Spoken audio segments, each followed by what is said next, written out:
प्रियो प्रभु यीशु मसीह के नाम से आपको सलाम। और आज का हमारा विषय है इंग्रेडिएंट्स ऑफ बिलीवर्स लाइफ, मतलब विश्वासी जीवन के आवश्यक घटक। मत्ती रचित सुसमाचार उसका 14वां अध्याय 22 से 32 में एक घटना दिए हैं और ये मैथ्यू ने रिकॉर्ड की है। वही घटना मरकुस रचित सुसमाचार उसका 6वां अध्याय 45 से लेकर 51 में दिया है। वही घटना यूहन्ना ने भी रिकॉर्ड किया है। वो लिखा है कि यूहन्ना रचित सुसमाचार उसका 6वां अध्याय 16 से 21 में। ऐसे 3 शुभ वर्तमान में एक घटना दी है। सिर्फ लूका रचित सुसमाचार उसमें ये घटना नहीं दी है, लेकिन मत्ती रचित सुसमाचार, मरकुस रचित सुसमाचार और यूहन्ना रचित सुसमाचार में ये घटना दी है।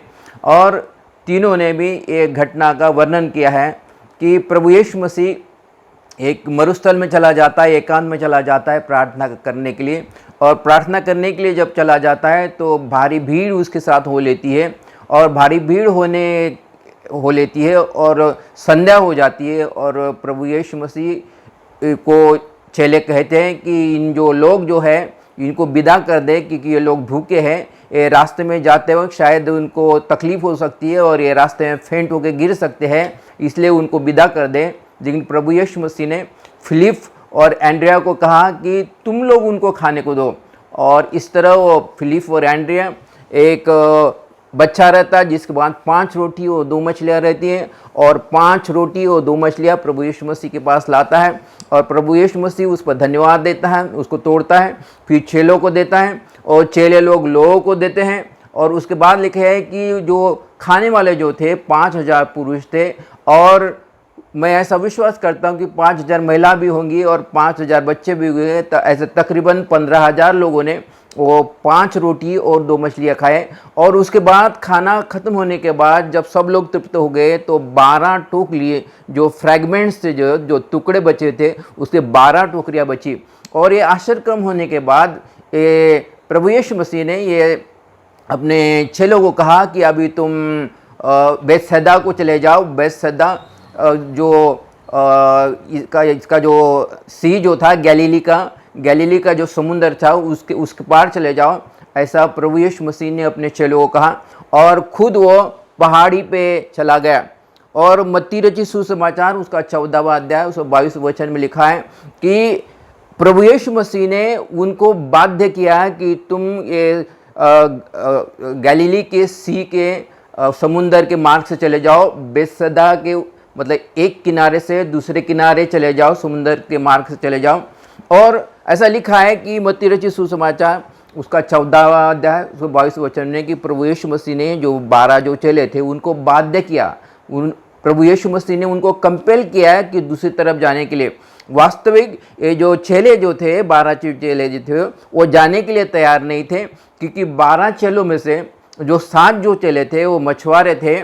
और ये 7 जो चेले थे उन्होंने देखा कि जो आसमान का रुख देखा उन्होंने, और टिमटिमाते उन्होंने कुछ तारों को देखते हुए, हवा का रुख देखते हुए और बादलों का नज़ारा देखते हुए उन्होंने इस बात का अंदाज़ा लगाया कि शायद आंधी तूफान आ सकता है, क्योंकि ये लोग खानदानी मछुआरे थे और ये भली बात ही जानते थे कि आंधी तूफान कब आ जाएगा और कौन सा मौसम मछली पकड़ने के लिए ठीक रहेगा। और जब भी ये लोग मछलियाँ पकड़ने चले जाते थे तो अक्सर ये आसार देखते थे, आसमान के चिन्ह देखते थे और उसके अनुसार वो मछली पकड़ने चले जाते थे।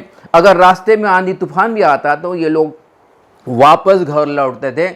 और जब इन चेलों ने ऐसा विचार किया होगा कि शायद आंधी तूफान आ सकता है और इसलिए जाने के लिए वो तैयार नहीं थे, लेकिन प्रभु यीशु मसीह ने कहा कि तुमको जाना है। और फिर प्रभु यीशु मसीह ने उनको बाध्य किया, उनको विवश किया जाने के लिए। और आज जो हमारा जो विषय है कि हमारे विश्वासी जीवन के आवश्यक घटक, हमारे जीवन में, हमारे जीवन की चाल में, हमारे जर्नी में, हमारे सफ़र में कुछ 6 बातें हैं, जो 6 बातें हमको करना आवश्यक होता है। और ये 6 बातें हर एक विश्वासी के जीवन के लिए बड़ी आवश्यक बातें हैं। तो सबसे पहली जो बात जो है यहाँ पर लिखा है कि प्रभु यीशु मसीह ने उनको बाध्य किया कि वो समुंदर के किनारे पे, दूसरे किनारे पे चले जाएं। और उनको निर्देश दिया कई बार हमारे पास निर्देश आते हैं, कभी वचन के द्वारा परमेश्वर का निर्देश हमारे पास आते हैं, कभी सपनों के द्वारा, दर्शनों के द्वारा निर्देश हमारे पास आते हैं, कभी कभी किसी जन की वजह से, परमेश्वर के जन की वजह से हमारे पास निर्देश आते हैं। वैसे ही प्रभु यीशु मसीह के द्वारा ये चेलों के पास जब निर्देश आया तो वो उनकी इच्छा नहीं होने के बावजूद भी उन्होंने उसको फॉलो किया। तो सबसे पहली बात यह है कि जब भी हमारे पास ऐसे निर्देश आते हैं तो हम अपने समझ का सहारा ना ले, हम ये ना कहें कि मुझे ये ठीक नहीं लगता, लेकिन जब ये वचन हमारे पास आता है, जब निर्देश हमारे पास आता है, हम उसको फॉलो करें। जैसे चेलों ने वो प्रभु यीशु मसीह के निर्देश को फॉलो किए। उसके बाद जब प्रभु यीशु मसीह के निर्देश को फॉलो करने के बाद वो नाव में बैठे और खेते खेते अभी वो निकलने लगे। और इब्राहिम के भी जीवन में ऐसा लिखा है कि परमेश्वर ने इब्राहिम को कहा था कि तू अपने देश को छोड़, अपने परिवार को छोड़, अपने माता पिता के घर को छोड़ और ऐसे देश में चला जा जो मैं तुझे दिखाऊंगा, और उस देश में मैं तुझे आशीषित करूंगा, जो तुझे कोसेगा मैं उसको कोसूंगा। और परमेश्वर के निर्देश के अनुसार इब्राहिम भी अपने देश को, अपने कुटुंबियों को, अपना घर छोड़ के वो ऐसे जगह पर जाने निकला जहां उसको मालूम नहीं था।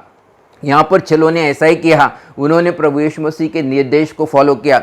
अब दूसरी बात, जब हम परमेश्वर के निर्देश को फॉलो करते हैं, पवित्र आत्मा के निर्देश को फॉलो करते हैं, या किसी जन ने पवित्र आत्मा के द्वारा कहा होगा कि पवित्र आत्मा मुझसे ऐसा कहता है कि आपको ऐसा करना है, जब हम निर्देश को फॉलो करते हैं तो ऐसा ज़रूरी नहीं कि फिर हमारे जीवन में विरोध ना आए। ये ज़रूरी नहीं कि हमारे जीवन में आंधी तूफान ना आए, लेकिन आंधी तूफान भी आ सकता है, अपोजिशन भी आ सकता है। क्योंकि यहाँ पर लिखा है कि जैसे ये चेले समुंदर के मार्ग से जाने लगे तो रास्ते में उनको आंधी और तूफान आया।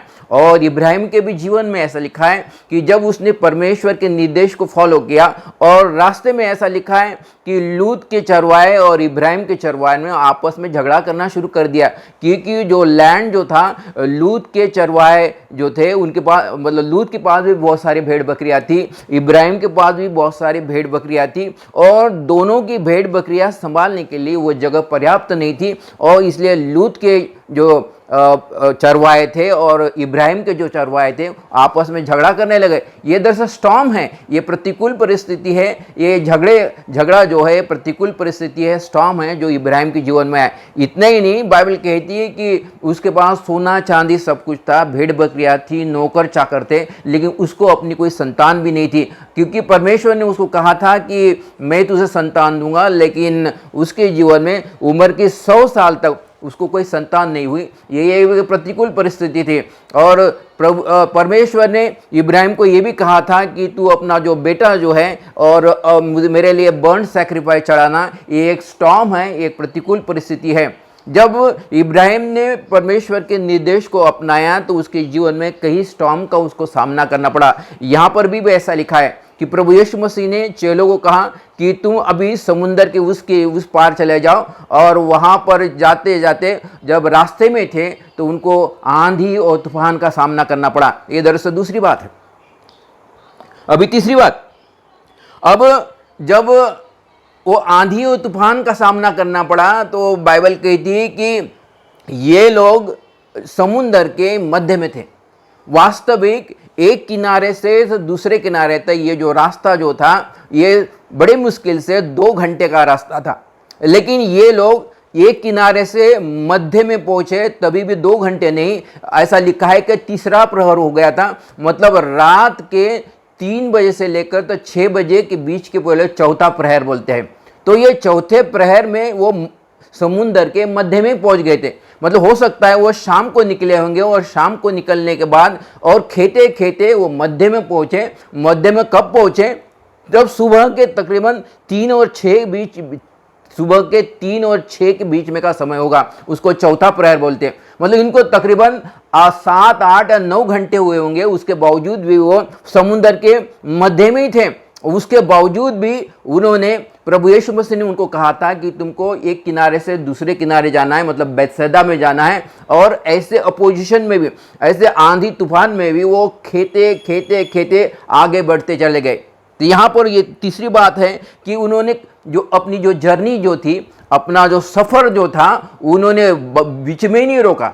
वो चाहे तो वापस भी आ सकते थे। जैसे उनके जीवन में कई बार हुआ है, जब भी ये मछुआरे मछली पकड़ने जाते थे और जब भी उनको लगता था कि ये प्रतिकूल मौसम है, इस प्रतिकूल मौसम में हम अपने नाव को आगे नहीं बढ़ा सकते, मछलियाँ नहीं पकड़ सकते, तो कभी कभी ये मछुआरे वापस भी लौट जाते थे। लेकिन यहाँ पर आंधी तूफान होने के बावजूद भी ये 12 के 12 चेलों ने आगे आगे और आगे बढ़ते चले गए, क्योंकि फिलिपियों की पत्री उसका 3 अध्याय 13 वचन में भी लिखा है, पौलुस कहता है कि मैं पीछे बात को छोड़कर सामने के लक्ष्य की ओर दौड़ा चला जाता हूं।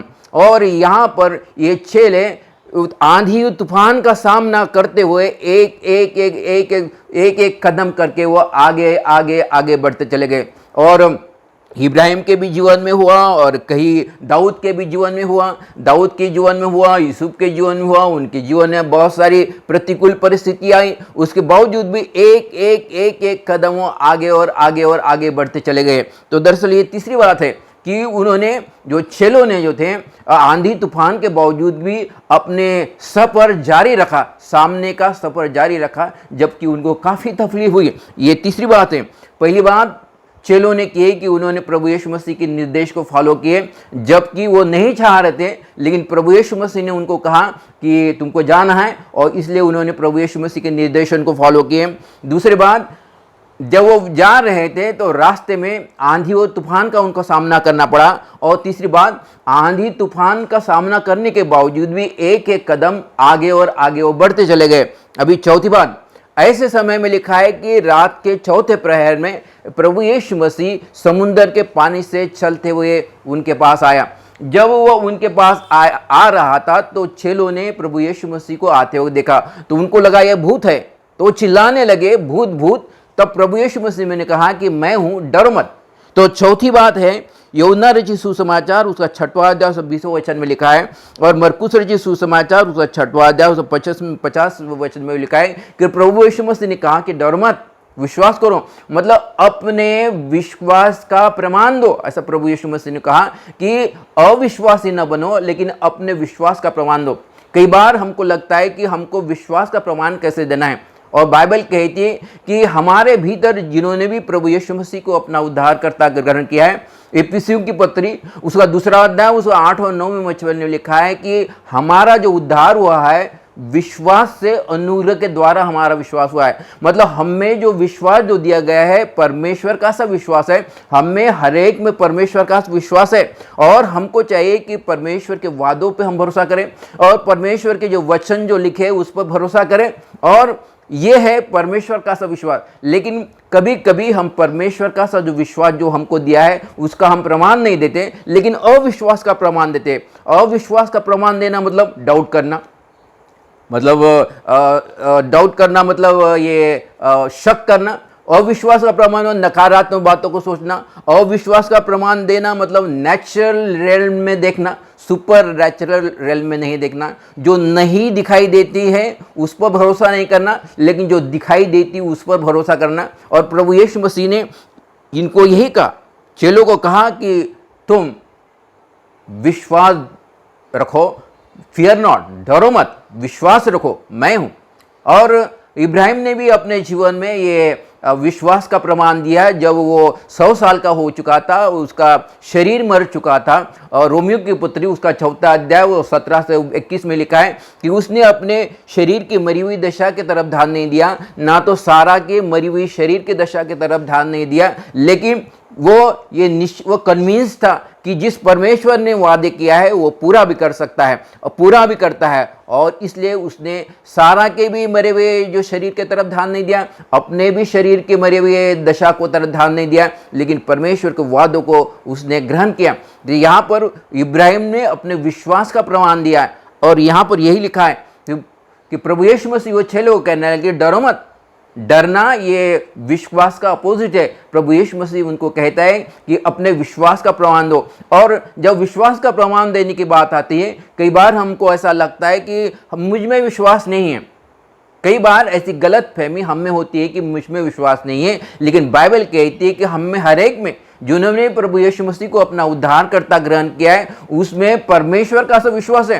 प्रभु यीशु मसीह ने कहा कि अगर तुम में राई के दाने के बराबर भी अगर विश्वास है तो ये पहाड़ को कहो कि यहाँ से उखड़ और समुद्र में जाके गिर, तो वो तुम्हारे लिए हो जाएगा। तुम्हारे पास समुद्र को पहाड़ को हट जाने के लिए सिर्फ राई के दाने के बराबर विश्वास होना जरूरी है। और ये राई के दाने का बराबर विश्वास हमें हर एक में है।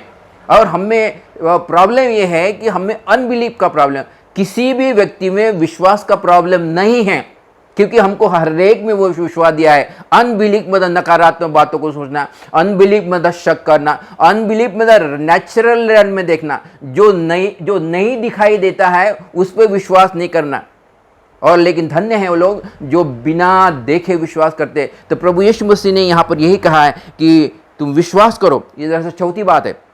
और पांचवी बात, मरकुस रचित सुसमाचार उसका 6वां अध्याय 48 वचन में लिखा है कि प्रभु यीशु मसीह रात के समय मतलब चौथे पहर में वो पानी से चलकर गलील का जो समुद्र था उसके पानी पर चलकर चेले के पास से गुजर रहा था।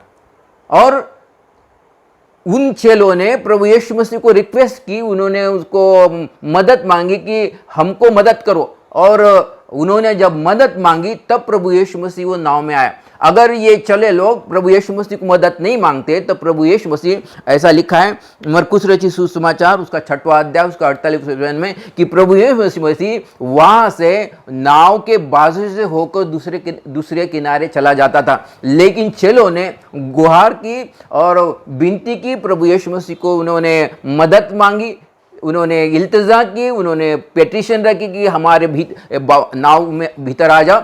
और प्रभु यीशु मसीह उनके पास आ गए।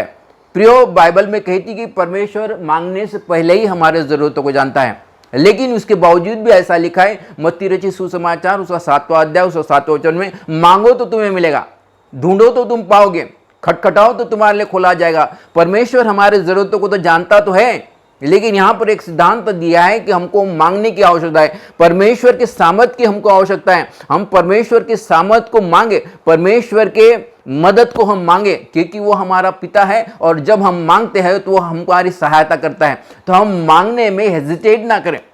कई बार हमको लगता है कि हम क्या मांगे, मैं तो कई बार मांग चुका हूँ, लेकिन नहीं, यहाँ पर लिखा है कि चेलों लोगों ने अगर मदद नहीं मांगी होती तो प्रभु यीशु मसीह नाव के बाजू से होकर समुद्र के दूसरे किनारे चला गया होता। और ये पांचवी बात है कि उन्होंने मदद को मांगी।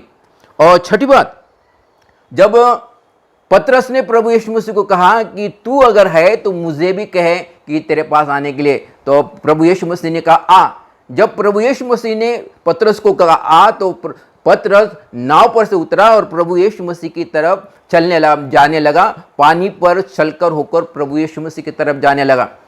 यहाँ पर जो प्रभु यीशु मसीह ने पतरस को कहा आ, इसको बोलते हैं रेमा वर्ड। बाइबल में जितने भी लिखित जो शब्द दिए हैं, जितने वचन दिए हैं, उसको बोलते हैं लोगोस।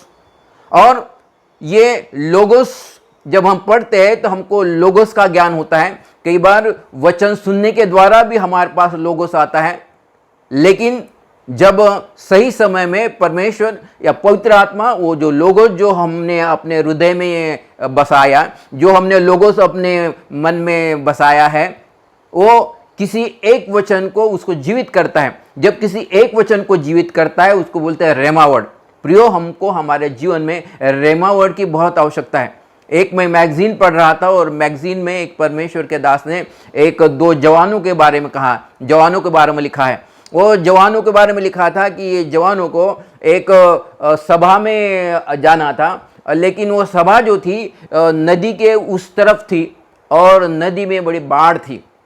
और ये जो दो जवान जो थे ये दरअसल परमेश्वर की सेवा करना चाह रहे थे। उनको लगा कि ये नदी में बाढ़ तो है, हम क्यों नहीं जा सकते। तब उन्होंने ऐसे परमेश्वर के वचन का उन्होंने याद किया। यूहन्ना रचित सुसमाचार उसका 14वां अध्याय 12 वचन में लिखा है, प्रभु यीशु मसीह ने कहा है कि जो काम मैं करता हूं तुम तो करोगे, लेकिन उससे भी बढ़कर काम करोगे। तो उन्होंने इस बात को स्मरण किया है कि प्रभु यीशु मसीह पानी पर चला, तो उनको लगा हम क्यों नहीं पानी पर चल सकते। तो इसलिए उन्होंने वो जो बहती हुई जो बाढ़ जो आई थी नदी में, वो पानी में छलांग मारे, लेकिन पानी इतना ज़्यादा था कि वो लोग डूब के मर गए। यहाँ पर पवित्र आत्मा ने उनसे ये नहीं कहा था कि तुमको पानी पर होकर चलना है। हमारे पास जब भी हम कोई ऐसा बड़ा डिसीजन लेते हैं, जब कोई बड़ा हम निर्णय लेते हैं, तो ज़रूरी है कि हम रेमा वर्ड जब हमारे पास आता है तो रेमा वर्ड के अनुसार हम करें। तो यहाँ पर पतरस जो पानी पर चला, ये लोगोस पर नहीं, लोगोस मतलब लिखा हुआ शब्द, लेकिन हमको हमारे जीवन में, हमारे विश्वासी जीवन में ये रेमा वर्ड की आवश्यकता है। और रेमा वर्ड हमको मिलता है क्योंकि जब हम परमेश्वर के वचन को पढ़ते हैं, जब हम परमेश्वर के वचन को सुनते हैं और ये वचन को हम अपने हृदय में बहुताय से बसने देते हैं, और किसी एक विशेष घटना के समय जब हम पवित्र आत्मा की जब विनती करते हैं, पवित्र आत्मा से जब हम रिक्वेस्ट करते हैं, तो हमारे मन में जो वचन बसा है उसमें से ही किसी एक वचन को वो हमारे लिए जीवित करता है, या वचन जो बाइबल में है उसमें से किसी एक वचन को हमारे लिए जीवित करता है। वो हमारे लिए लगता है कि अरे ये तो मेरे लिए है, और फिर हम उस वर्ड को रेमा वर्ड बोलते हैं। इस रेमा वर्ड के द्वारा हम कोई भी बड़ा निर्णय ले सकते। तो प्रियो, हमारे जीवन में रेमा वर्ड की भी आवश्यकता है। पहला सैमुएल उसका 3 अध्याय में भी लिखा है कि अमालेक के लोगों ने दाऊद जिस जगह पर रहता था, जिकलैग जगह पर रहता था, वहाँ पर नगर में आए और वहाँ पर पूरे शहर को आग से फूंक डाला, और दाऊद की पत्नियाँ, उसके बच्चों को और पूरे सभी लोग जितने थे, उनके भेड़ बकरियाँ और सबको बंधुआई में अमालेकी ले गए। और दाऊद और उसके साथी जब वो जिकलैग में वापस आते हैं तो बड़े परेशान हो जाते हैं, वो बड़े खेदित हो जाते हैं। और तब ऐसा लिखा है कि दाऊद एपोद पहनता है, परमेश्वर के मंदिर में जाता है और परमेश्वर को कहता है, क्या मैं उन अमालेकी का पीछा करूं? तब परमेश्वर ने कहा कि हाँ कर। और जब परमेश्वर ने दाऊद को कहा कि तू अमालेकी का पीछा कर, तो बाइबल कहती कि 400 लोगों के साथ, सिर्फ 400 लोगों के साथ, और दाऊद ने अमालेकी का पीछा किया, और अमालेकी के लोग हजारों में थे, हजारों की तादाद में, उनको सबको मार डाला। उसमें क्योंकि उसे 400 लोग बच गए, लेकिन हजारों को मार डाला। लेकिन दाऊद और उसके जो 400 साथी थे, उसमें किसी का भी नुकसान नहीं हुआ, क्योंकि दाऊद ने परमेश्वर को पूछा कि क्या मैं जाऊं? तब परमेश्वर ने कहा कि हाँ जा। इसको बोलते हैं रेमा वर्ड। तो प्रियो, हमारे जीवन में रेमा वर्ड की भी आवश्यकता है। और हमारे विश्वासी जीवन के 6 आवश्यक घटक है, तो मैं फिर से दोहराता हूं। पहली बात है कि हमको जो हमारे पास जो निर्देश जो आते हैं, और निर्देश को वो परमेश्वर के वचन के द्वारा हो सकते हैं, और पवित्र आत्मा के द्वारा हो सकते हैं, किसी परमेश्वर के जन के द्वारा हो सकते हैं, वो हम फॉलो करें। दूसरी बात, जब हम परमेश्वर के वचन के जब निर्देश जो हमारे पास आते हैं, तो ये हो सकता है कि हमारे जीवन आंधी तूफान भी आए। जब हम निर्देश फॉलो कर रहे हैं, इसका मतलब ये नहीं कि आंधी तूफान नहीं आएगा, अपोजिशन नहीं आएगा, लेकिन यहाँ पर आंधी तूफान आ सकता है। दूसरी बात है। तीसरी बात है, आंधी तूफान के बावजूद भी हमको एक कदम आगे बढ़ना है, जैसे चेलों ने आगे बढ़ते चले गए आंधी तूफान के बावजूद भी। और चौथी बात, हम अपने विश्वास का प्रमाण दिखाएं, क्योंकि हम में हर एक में विश्वास है। हम ये ना सोचें कि हम में विश्वास नहीं है, हम विश्वास का प्रमाण दें और विश्वास का प्रमाण ना दें। हम नकारात्मक बातों को ना सोचें, हम शक ना करें, हम नेचुरल रेल्म ना देखें, लेकिन अपने विश्वास का प्रमाण दें। और पांचवी बात, हम पवित्र आत्मा की मदद ले। जब भी हम पवित्र आत्मा की मदद मांगते हैं, तो वह तैयार रहता है हमारी मदद देने के लिए। हम ये ना सोचे कि मैं कई बार मदद मांग चुका हूं, अभी मैं मदद कैसे मांगू। जितनी बार हम मदद मांगेंगे, उतने बार पवित्र आत्मा हमारी मदद और सहायता करने के लिए तैयार रहता है। इसलिए हम मदद मांगे, ये 5 बार। और छठी बात, कई बार हमको बड़े बड़े निर्णय लेने के लिए रेमा वर्ड की आवश्यकता है। रेमा वर्ड का मतलब परमेश्वर का जीवित, पवित्र आत्मा से जीवित किया वचन। लोगोस मतलब जो लिखित है, बाइबल में जितने भी वचन हैं उसको बोलते हैं लोगोस। और इस लोगोस में से किसी एक वचन को पवित्र आत्मा हमारे लिए जीवित करता है, और उस वचन को बोलते हैं रेमा वर्ड। और हमको रेमा वर्ड की भी आवश्यकता है। तो प्रियो, हमारे जीवन के सफर में, हमारे विश्वासी जीवन के सफर में 6 बातों की आवश्यकता है, जिसको बोलते हैं इंग्रेडिएंट्स ऑफ बिलीवर लाइफ। प्रियो, मैं ऐसा विश्वास करता हूं कि आज का जो विषय जो है कि इंग्रेडिएंट्स ऑफ बिलीवर लाइफ, विश्वासी जीवन की आवश्यक घटक, आपके लिए फायदेमंद साबित हुआ होगा। परमेश्वर इस वचन पर आशीष दे और आपको भी आशीष दे।